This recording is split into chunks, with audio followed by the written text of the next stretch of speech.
Welcome to Just Hair Me Out, a podcast about love, life, and hair. I'm Barbara. I've spent over 38,000 hours coloring hair. Hi, I'm Demetra, and I've spent over 1,000 weeks with scissors in my hands. With 50 clients a week in our chairs and 22 years on our feet, doing hair is not our hobby, it's our hustle. We've navigated salon politics and then opened salon suites of our own in 2020. We choose dogs over kids, skinny marks over beer, and we've only fired 3 clients. Each. Welcome back to Just Hair Me Out. Today I'm here with Demetra. Hey, girl. Hey, girl, hey. Now, before we get into our episode, I just wanted to touch on the fact that Demetra's first salon owner / friend is on The Golden Bachelorette. Yes. Do you want to talk about Pascal? Oh my gosh. I actually haven't seen it yet, but my sister recorded it for me. But I did see like a few little snippets, and it's so on point because he is so hilarious. And I'm like so happy for him because honestly, I really think, even though I haven't seen it yet, I think he's making the show. Yeah. Like, it seems really fun, and he's a hoot. He's a character. He always has been. And I think this is just right up his alley. So I can't wait to watch it. I haven't watched it either. Yeah. I'm going to wait till like 3 or 4 episodes are out and binge. See, that's what I want to do too. Good stuff. So more to come on Pascal. Yes. So today I wanted to talk about this show, Secret Lives of Mormon Wives, is kind of like taken over. I mean, tons of people are watching this. I did just watch the whole thing. Demetra has not yet, but we will have more commentary later after she watches it.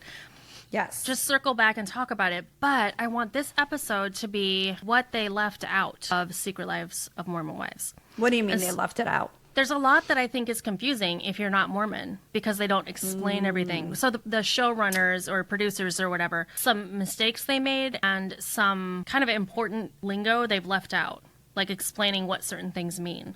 So if someone hasn't watched the show yet, by you explaining it to us, would it be bad or would it be helpful that we know these things so then when we do watch it, it's going to be even better? I think it's going to be really helpful. Okay, cool. Fill us in, girlfriend. Fill us in. Okay, let me just start with saying my situation. Both my parents are Mormon, so LDS, Church of Jesus Christ of Latter-day Saints, that whole thing. So all of my extended family on both sides, way back, Mormon. And I was raised Mormon, but I grew up in the Chicago suburbs. And I say this because, especially among Mormons, it is different if you grew up anywhere except Utah. Utah Mormons are like just sort of on another level, like more devout. And I bring it up because a lot of people I know who are Mormon, like for example, 2,500 people in my high school, and there were probably like 10 people who are Mormon. So like people don't necessarily police you, but I think it's on steroids because you're in Utah. It's actually like 5% of the kids might not be Mormon or not know what it means to be Mormon because Utah is so Mormon, right? So if you were to break a rule in your demeanor, what you say, what you dress like, people would be pointing it out and judging you a lot faster. Whereas, where I grew up, it was a little more relaxed. So there's quite a sliding scale of Mormon devoutness, just like any other religion. So after high school, I did go to BYU in Provo for college. So I lived in Provo, Utah for 4 years. If anybody doesn't know, BYU stands for Brigham Young University. And that is a private school, and it's owned by the Mormon Church. And so because it's a private school, they can also do things like there's a very strict honor code that jives with the Mormon rules. And then also it's named after the second prophet of the Mormon Church, Brigham Young, who at the time I thought was like an amazing human. And now that I'm in my mid-40s, I realize he was actually a really horrible guy. Sorry, Grandma. Horrible. I need to know why. Like criminal. History can be really retold. Okay. He was the guy that took Mormons from Illinois to Utah and settled in Utah when there was nothing there. Okay. And one of the main reasons was because at the time, Utah was not a state in the United States. It was part of Mexico. What? And so it was legal. It was, okay, I should say it was not illegal to marry several people. So the polygamy could be in full effect. Oh, I see. Yes.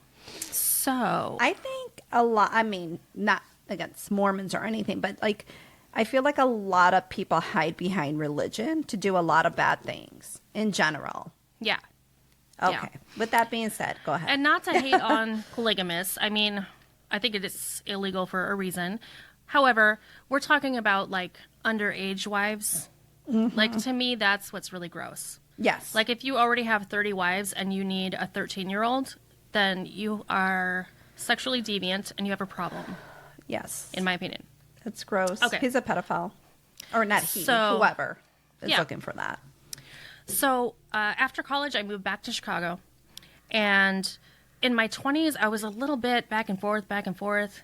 By the time I got to 30, I was incredibly devout Mormon. And I went through the temple. And I'll explain later what that really means, but that's basically taking it to another level. You're like Okay. the next tier up, serious Mormon. And that's where you get garments and things like that, if you know what those are. Like the underwear that's... Okay, you don't know. That's okay. So Underwear, what? special underwear.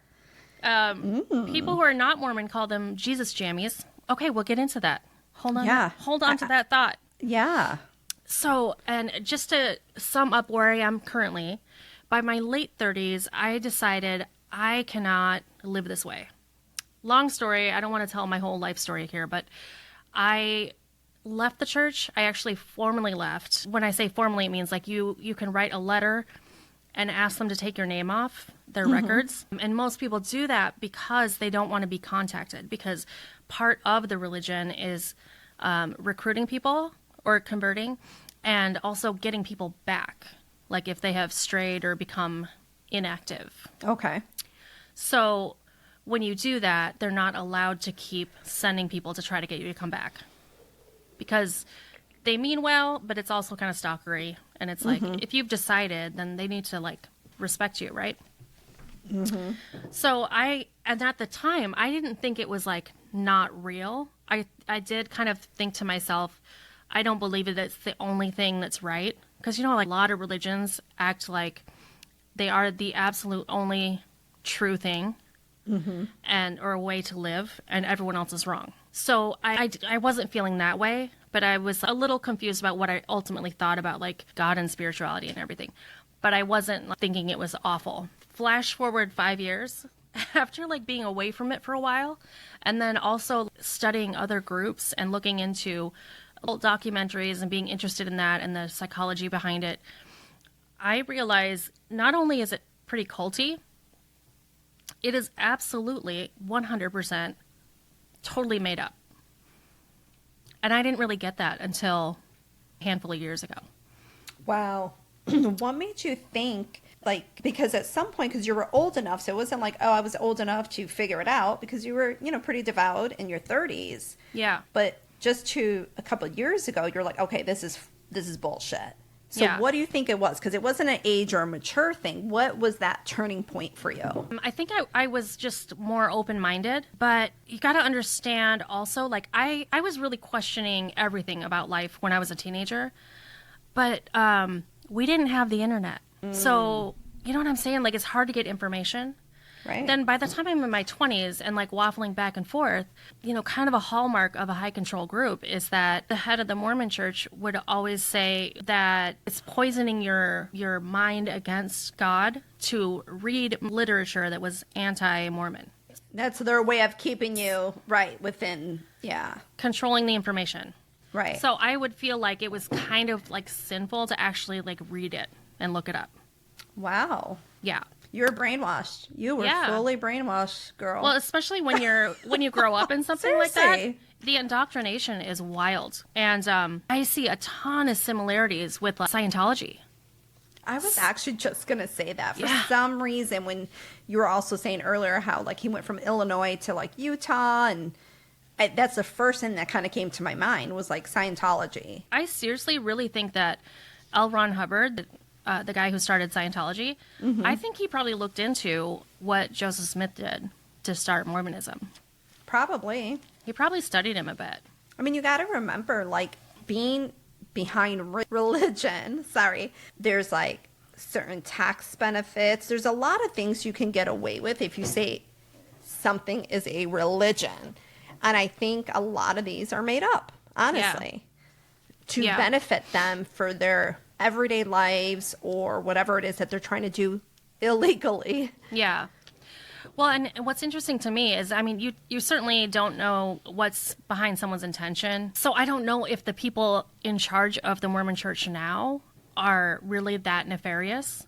But it's very clear to me that the people that started it absolutely knew it was complete bullshit and just, did it for their own reasons.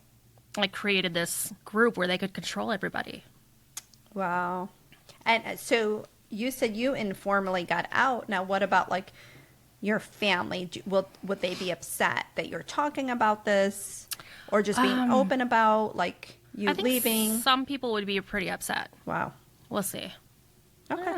I don't know that they all listen to this. So. Oh, okay. There's Might that. be a good thing. Okay, all right. But I just feel strongly enough that, I don't even know what I think. I kind of joke about being an atheist. I'm just like in a phase where I feel like I've experienced religious trauma. And I'm not saying there isn't a God. I'm not saying there is a God. I have no idea. And I am also very science-minded. And it just blows my mind that I grew up and really thought that there were really like sci-fi stuff that was reality. Like there's a dude in the sky or something, or, if you pray hard enough, somebody's going to just like make something happen for you. Yeah, I don't know. I find that a little hard to believe myself. Yeah. Yeah. So I wanted to explain that there's a Mormon prophet and it's like the Pope at the Vatican. Okay. So this dude will live in Salt Lake City, which is like the Vatican for Mormons. And, a lot of stuff is secretive. Like, we don't know how much that person is paid or what the benefits are. But, they are really behind this, religious figure. Like, you're not supposed to know anything about it. Okay. This is 2024 right now. There have been 17 prophets. So Joseph Smith was the first one. And when they die, another one is chosen. Okay. And it's just like the Pope, where I would say a bunch of white dudes get in a room and vote, but the people in there would say that God is inspiring them to choose somebody. So Brigham Young was the second prophet, is what I'm coming back to. But it's kind of like L. Ron Hubbard was an absolute narcissist, really scary dude, but there was kind of a limit to his wackaloon. So the next guy in charge, this Miscavige guy is in charge now because L. Ron Hubbard's dead. He is like arguably scarier and willing to do way worse things to continue the project, if you will. Wow. And that's really how Brigham Young was, to be honest with you. Yeah. Okay. Long story there. So the show Secret Lives of Mormon Wives, just to sum that up, it kind of reminds me of Real Housewives, but Real Housewives of Salt Lake City, the women are about the age that you would think of wives being. Whereas it is really normal in Utah to be married with a couple kids by the time you're 22. Wow. So these are girls between like 20 and I think 25, or maybe the oldest one is 30. But they're, they've lived a lot of life. They have kids. Some of them are divorced. And they call them sinners and saints. But the ones who are saints are more like the tier 2 Mormons, like the Temple Mormons. And the other ones are more like the Mormon Light, I would call it. So that's why this show has really taken off, because they're not really distinguishing between the two levels or belief systems or how far you're in, so to speak. And so all this scandal, like some of them are swingers. Wait, what? Which, this is a religion where you're not allowed to, they call it a sin to think about sex, before you're married. So on this show, there's actual people that are swingers. They talk about it. And They Wait, bring but up how things. can sex be a sin if you have like 13 wives? Oh, it's not a 'Cause sin once you get married. Oh, okay. Okay, this good. is- I'm glad you clarified that. This Yes. is what we would call purity culture, though, Demetra. So for Uh-huh. somebody that grows up in a pretty strict religion, purity culture would refer to like, don't be sexual. Sex is a sin outside of marriage. You know, a lot of them, including Mormonism, like it's a sin to masturbate, like ever. Wow. And so this is another thing. One of the girls, so they have this thing called mom talk, and it's not TALK, it's TOK. Okay. So it's a TikTok channel Ah. called Mom Talk, and they're all these Mormon girls. And they are at the point where they have a huge following. They also have often deals being presented to them for them to advertise something. And one of the girls gets a proposition for promoting a sex toy. So it's like a vibrator. And so she is like trying to justify it by saying, well, all I have to do is take a picture of me holding it and put it on my Instagram, and she'll get paid a lot of money. But at the same Wow. point, like she's trying to justify it. Well, I could be using it with my husband. But technically, if you're Mormon, you're not ever supposed to be doing that sort of thing alone. So with purity culture, though, it's also a really tough thing. And women are taught, like, don't dress sexy because you're making men sin by what they're going to think when they look at you. So there's a lot of onus on the women. But then as soon as you get married, you're supposed to turn into a porn star and have sex whenever they want it. It's wild. Okay, speaking of wild, and I am going to interrupt you really quick because speaking of sex and with your partner, right? Like how far do you go and experiment? I was having a conversation with my client last week, and we were talking about, you know, just like what you do with your partner, and like, would you ever tell your partner, like, if their breath was stinky, right, and they wanted a kiss, or if their, you know, down there was stinky, would you tell them? And my client was like, would you? I don't know, the conversation came up, and I was like, absolutely, there's no way I can do it. And she's like, oh man, I'm bad. I'm like, why? She's like, because, you know, my husband literally wanted a BJ, and she goes, oh my God, it was so funky down there. And No. once, I swear to God, and she's like, but I still did it. And I was like, oh my God, and this is why you are married and I'm single. No. I was like, you go, girl. Now, she's a good wife. Thought it was really funny because she was like, oh my God, I could never say anything. I would feel like so bad. I'm sorry. Like, you're married. You should be able to just totally Oh be my like, God. okay, I am not doing this because you stinky. You stanky. That blows my mind, pun intended. Because also, like, by the time she realized it was a funky situation, if she said, go shower and come back, you know he would, and he would do it in 30 seconds. He probably wouldn't. That's probably why she just sucked it up. Ew. I didn't mean like... I know. Oh my God, that was so funny. But we had a great laugh about it, though. It was Well, a good laugh. If he wouldn't, then that's his problem. Yeah. Here's my point, though. Like, if the roles were reversed, would he not be like, ooh, you need a shower first? Right. Okay. So back to Mormons. Okay, right. So I gotta tell you, there are 3 different tiers of Mormons, and some Mormons don't even know that there's a 3rd tier of being a Mormon because it's like so secretive. So it's kind of like Scientology, where they get into Scientology, they're learning all these things, and then you don't know until later, once you've gotten to a certain point, then they like whip out the Xenu stuff, like how there's a warlord who's an alien. Have you not heard about this? Okay, so there's like a second level of aliens. Scientology where, okay, we're gonna have to talk about Scientology on another episode. Okay, I got to do my research. But we will girl. compare and contrast. Because, Okay. you know, there's stuff that they don't tell anybody until you're, you know the secret handshake and you're at the next tier. You know what I'm saying? Right. In all sorts of these different groups. So it just seems very like inside clubbish. I don't know. This does not sound like religion to me at all. But A secretive inner circle, kind of like NXIVM. Right. Anyway, so I wanted to explain one other thing. Mormons have what they call a meeting house. I don't think that's normal for religions. A meeting houses and temples. So a temple you'd go to any other time but Sunday. So Okay. Sunday is the Sabbath for Mormons, like most Christians. And then, but you go to a meeting house, and anyone can go to the meeting house, anybody at all. Like And not even a non-Mormon? Correct. Okay. So it's like a chapel.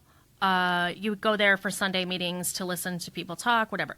And that Okay. is Mormon Light. When you go to the next tier up, you go through the temple. So if you haven't, quote unquote, gone through the temple, you don't know what goes on in there. You're not supposed to talk about it. It's very secretive. And they call it sacred. Like no one can know about it until they're ready. Okay. So the temples are for the second tier and third tier. Okay. And that's where Mormons get married. They have this thing called like an endowment. It's kind of like the initiation to the second tier, if you Okay. will. And those people would be considered super devout. If you go through the temple and then you then later leave the Mormon church, like myself, it's considered really, really bad. So I'm going to try to make this concise. Okay. Mormons are supposed to marry Mormons if you want to be devout. Okay. The goal is to get married in the temple. Okay. You can't go through the temple unless you're a devout Mormon. Okay. So if you are raised Mormon and you want to marry someone who is not Mormon, you can't get married in the temple. Okay. And that is, people do it. It's okay. But it's considered a big deal to not get married in the temple. And so in Mormon doctrine and thought, if you get married in the temple, it's for forever. And if you get married outside the temple, it's until you die. So in the language and everything, till death do us part, Yeah. that's not part of the Mormon temple marriage, partly because they have beliefs on like what happens after we die and life goes on even though your body isn't there. Whole long story. But it's a very big deal because you'd be married in the next life as well. Okay. So I had this interesting thought though recently because when they have this, special kind of marriage, it made it a lot easier for polygamy because even if a person could only have one wife, they could get married to multiple people in a temple, and it's not a legal marriage. Like they can just keep marrying people, like spiritually marry them. So that's a way that polygamy could keep going and going without actually breaking the law. So, wow. for example, the people that are FLDS, which is that offshoot of the traditional Mormons, I don't know that they probably do marry their first wife, like legally, at a courthouse or whatever. But they have their own version of a temple, and they marry people. Like that's what Joseph Smith did in the beginning. He had a special temple, and he would bring women in. He would marry himself to them, and we're married. And sex is not a sin because you're married. What? Yeah. And people fell for this, huh? Yeah. So my Wow. whole life, I've been taught Okay. in this patriarchy that if you were to get divorced, or say two people get married in the Mormon church, one of them dies, the woman is still connected to the man in the next life, but the man can have multiple women who are connected to him because of polygamy. Like the belief is that in the next life, there will be polygamy. I'm just curious. Why did women a long time ago allow for men to be the higher one? Indoctrination. But anyway, so there's this underlying patriarchy to everything, which is kind of hard to get over. So relating this back to Secret Lives of Mormon Wives, they have this really cool intro, right? And they're showing pictures of temples and not really meeting houses, but they're showing the inside of some places, and they're not actually the inside of Mormon churches. Mormon churches don't have crosses ever. It's a long story. Let's not get into that, but they don't use those at all. Okay. So any imaging with a cross is not a Mormon thing. And there's a lot of stained glass windows they're showing, which they don't have either. So that's false advertisement or false, for the show? Yeah. Is a portion scripted or... it must be. And it's, Are these it's probably, real Mormon people? Are these actually even real Mormon people No, on I this think show? it's just, I think they are Mormon people. It's just that the producers or the people running the show haven't done their research. And they probably have been denied from going into regular Mormon churches to take pictures. Good point. I would think. Yeah. And yeah. nobody. That makes sense, actually. nobody can go into a Mormon temple, like, who's not Mormon and devout. So even, like, I think some of the people in this show have never been through the temple. But, like, ones who are devout will be dressing a certain way, following a certain amount of rules. But they're still on the show. Oh. So modern time, more. Sorry, I can't even speak. What the hell? I have like so many things going through my head right now. Like just thinking about this, like it's wild. It's wild. So no crosses, and there are some Mormons who are legitimately Mormon, but they are the light version, and other ones are devout. So I feel like that's where the women are like trying to support each other and be good friends, but they keep, and it might be scripted for all I know, running into problems where some don't approve of some of the things the other ones are doing. Oh, because they're at different, because they're at different levels. Yeah. Some are devout, some are not. So they're not quite there yet. The ones that are devout are probably not in approval of what the other is doing, and which is probably causing conflict, which makes for a good show. Yeah. For reality TV. So, yeah.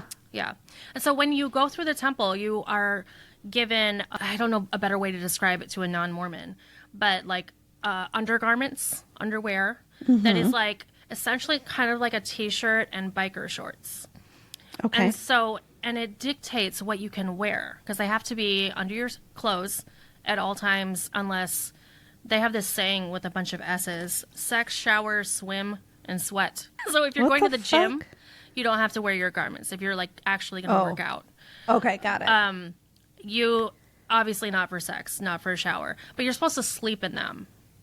So it's like almost always you're wearing these. So if someone is showing their shoulders, they're not wearing them. Ah. So that's how women and men can be kind of judgy, because they can tell by what you're wearing if you're not wearing your garments. So the clothes would have to go to their knee, and there has to be at least a cap sleeve on a female. Wow. Yes. But why? What is the reasoning for the garment? They feel that you need to be covered, your privates or something? Or I want to say it's partly like the purity culture, because it's supposed to remind you of what you promised in the temple. Okay. And all right, like, that's legit. If you were to get pretty, Yeah, and if you were to get undressed, you would see them and be reminded. So I think it's like, don't get jiggy with anybody who you're not married to for eternity. Even though you're not really married, it's through a spiritual, just like I can say I'm married to you right now, but okay. I'm just saying. Show me your garment, lady. But they still have the whole like obey your husband thing, and he's the head of household, and very patriarchal, very Victorian values. Now, I have a question though on that. So are these Mormon men? Are they like actual men? And when I say actual men, I mean like, because in today's society, I feel that men aren't really men. So I'm probably talking about a totally different subject, right? But you had said that like the man, you have to like obey the man. My question is he being a true man? Like, is he out there slaying, cutting wood for the fireplace? Is he the one that is providing? Is he, if you're going to obey someone, is he legit? It doesn't matter. If he has a penis, he's in charge. That's it. That's all you got to have. Mm-hmm. Yeah. Fuck that. Yeah. I had to say that. Yes. So, part of what we would call like religious trauma. Whew. Is I'm traumatized right now. I am already traumatized. Like, so when there's a prophet, the prophet, what they say is to a Mormon person, like they have a direct line to God. So you can pray on your own and see what you feel like you're hearing back. Or what an impression would be. But a prophet, it like trumps everything. Which is just like a cult, right? They know more than you about. Yeah, and they're always old white men, okay? Who are like, several steps behind in, so when modern you say times. White, like, are they like white, like no Hispanics, no blacks, no Asian? No. So Mormon also is racist.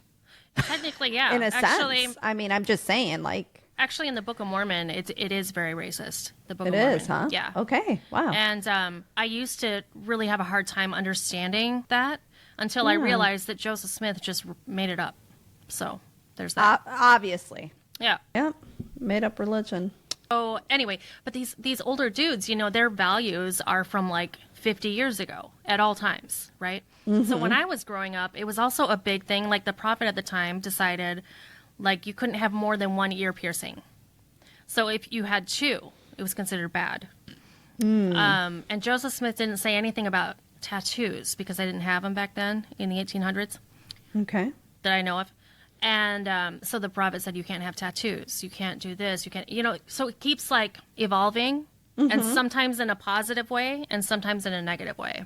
Sure. I mean, that makes sense. Things do have to evolve. So at least they're evolving because there's a lot of other religions that don't evolve. They're very set at a caveman mentality that just doesn't even make sense for today's world, right? Yeah. So at least they're evolving. Yeah. So I don't know if it's like as harmful as it used to be because I haven't been in it for a while.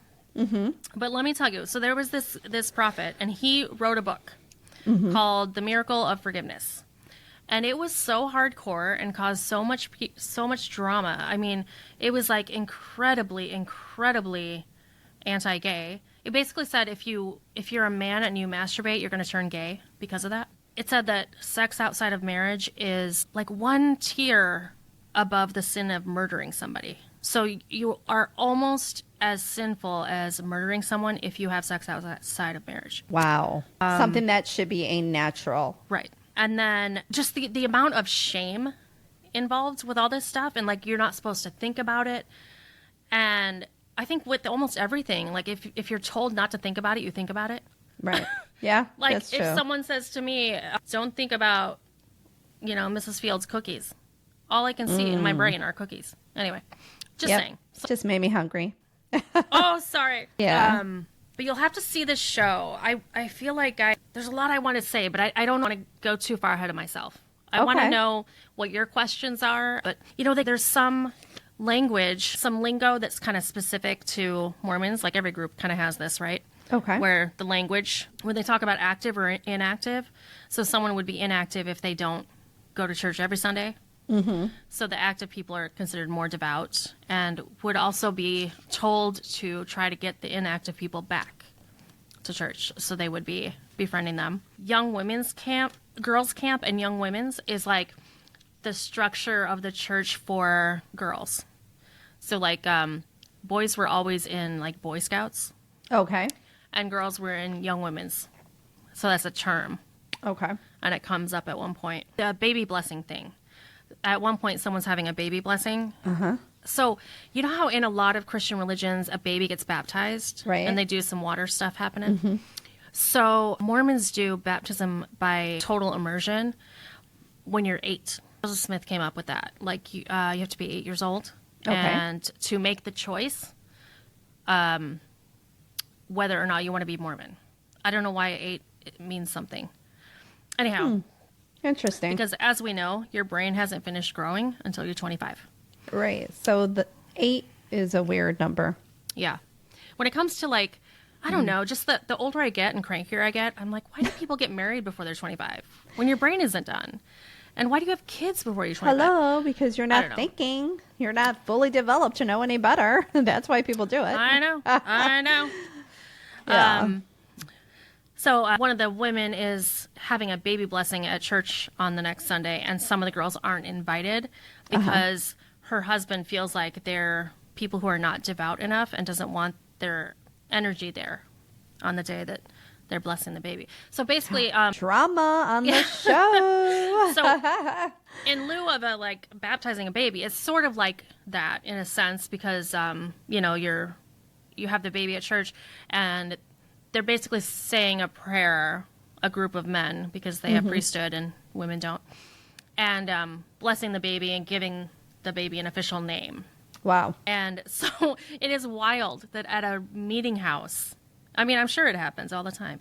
So a regular chapel meeting house that you go to on Sunday where everyone is welcome, he would not want his wife's girlfriends to come if they sin to where he doesn't approve of it. Okay. So that is a tough spot to be in. Yes. Sounds like it. And last thing, one of the the main girls, is obviously not that Mormon. She does all sorts of things that you would not think a Mormon person does. But doesn't mean she's not Mormon. She's just not. She's like Mormon light, and it's probably diluted with water as well. It's not like Diet Coke. It's like watered down. Okay. More power to her. She's all good. But she's telling her mom about she's now pregnant, and she's divorced and pregnant with her boyfriend. Oh. And her mom says, have you talked to your bishop? So that was something where I was like, they didn't explain what that means, though. So when you're Mormon, your meeting house, the chapel you go to, is according to where you live. Like, there's a lot of them. So, wherever you live, you have a certain building you go to. Okay. And then the bishop it is not a formal theologian or any kind or priest or anything like that. It's a member of the group that is kind of like told that they're going to be in charge for a certain period of time. So they're in charge of that group. And that is who you confess your sins to. So she's wondering why her daughter hasn't gone and confessed to the bishop. And the reason you don't do that is because they can hold a meeting and have you excommunicated. Oh. Yeah. This is very interesting stuff, Barbara. And I personally have been to 3 of those where I wasn't sure if I was going to get kicked out. You personally? Mm-hmm. You wild woman, you. Huh? I'm too honest. Here's the thing. Yeah. Some people just lie. Some people lie. And like, if you're not really devout, you don't mind even lying to go to the temple and then do your own thing. Unless somebody rats you out. But that's like a lot of people. Like I said, they use the religion for people to think that they're this good person, but yet they're sinning. They have like 3 girlfriends, a wife, a baby mama, and they just robbed a fucking bank. Oh, but I believe in God. Yeah. I'm a Christian, or I'm sorry. I think it's just a joke. I think it's all a joke. So interesting times. Last thing, I think I said last thing already. Sorry about that. Last thing, I wanted to explain to you that I'm trying to be like a little balanced here. So BYU, I felt like was a little stifling. I signed the honor code and then I did my own thing. So, like, for example, you are not allowed to drink alcohol ever. Okay. And you sign a contract sign the honor code saying you're not going to lie, cheat, steal, you're not going to drink, you're not going to, have people of the opposite sex in your apartment, you're not going to have sex with people, all this stuff. During college. Yeah. So you can get kicked out for these things. Okay. Evicted from college. I don't know if it's true, but I told many times that even like after you graduate, they could take your degree away if you were found to be guilty of things. So, wow. Interesting fact. I was graduating. I graduated in the middle, so it was like at Christmas time, Sure. And so my last semester of college, it was 9/11. And I happened to be at school. I remember I was in a computer lab, and it was early in the morning in Utah. And when all of it actually started happening. Anyhow, long story short, as we all have our memories of where we were and what we were doing when 9/11 happened and we saw the towers come down in New York, a lot of people, I feel like, myself included, just sort of like sat back and were like, holy crap. Like, what does this mean for life, for the world, for everything? Yeah. I mean, it was like so unbelievable. And I wasn't worried for myself because I was in a college town in Utah, but I was actually worried for my family because they lived in Chicago. Because I was like, well, what's next, Right. Anyhow, I had a, no pun intended, come to Jesus moment. And I would say sometime in October, I actually went to my bishop and crying like a child and said, I just have to be honest. I'm supposed to graduate in a couple months. And for like the last couple years, I've been going out and drinking. So I turned myself in. And I turned myself into the honor code office, which is where you go rat people out on campus. And you rat yourself out. And oh my gosh. I was like, hi, I'm here to report. So I didn't know what was happening. And they were like, okay. And I sit in a room with this person and they're like, get out the clipboard. And they're like, okay. And who is this regarding? And I was like, myself. And they're like, okay. And I told them. What? Anyway, I basically told them everything I had done wrong against the honor code, which was technically nothing illegal, but illegal to Mormons, right? Right. And the guy made some notes, and he's like, okay. And I was kind of like, okay, what now? And he said, are you going to stop? And I said, yeah. He's like, okay, that's it. And he's like, just sign here that Shut up. I was prepared to pack my bags and not get my diploma. Well, thank goodness this guy was cool, because I know. And then it revoke it after the fact. And I told my bishop too, and he was like, "Where are you going to stop doing those things?" And I was like, for sure. Did you? For a year or two, I don't remember. Oh, wow. That's a long time, because you graduated a couple months later and you still stopped for a little bit. Okay. Yeah. Look anyway, at you. Okay, girl. I'm just saying, like, it does seem really harsh, but here's the thing. If somebody else rats you out, you are in big trouble.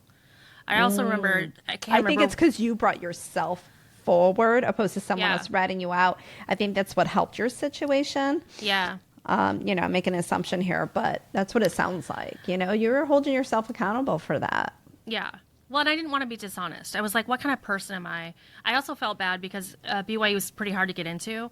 And I thought, well, here I am, like, taking the spot that someone else would want who is really devout and like, would really want to be there, It's very honorable of you. I guess. Yeah. Anyway, It is. Life's messy. Yeah. I remember while I was there, I can't remember what year I was in, but a football player got kicked out.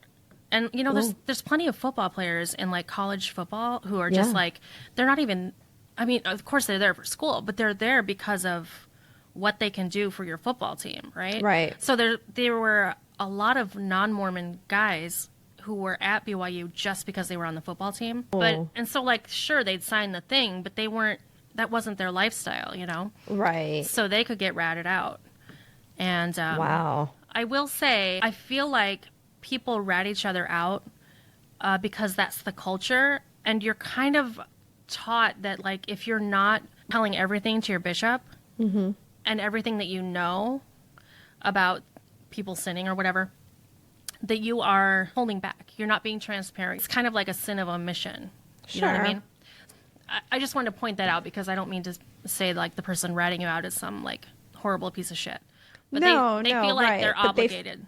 Yeah, that's what I was going to say. Sure. Okay. So anyway, take this into your viewing of The Secret Lives of Mormon Wives. To be continued. Yes. All right. Alrighty. Don't forget to subscribe to our YouTube channel and like and follow us. And we will see you next week. Thank you. Bye. Bye. If you enjoyed this episode and you'd like to help support the podcast, please subscribe or follow. And please leave a rating and review on Apple Podcasts or Spotify. Lastly, follow us on social media for clips of past and future episodes. All our accounts are listed in the show notes below. Thanks so much for listening.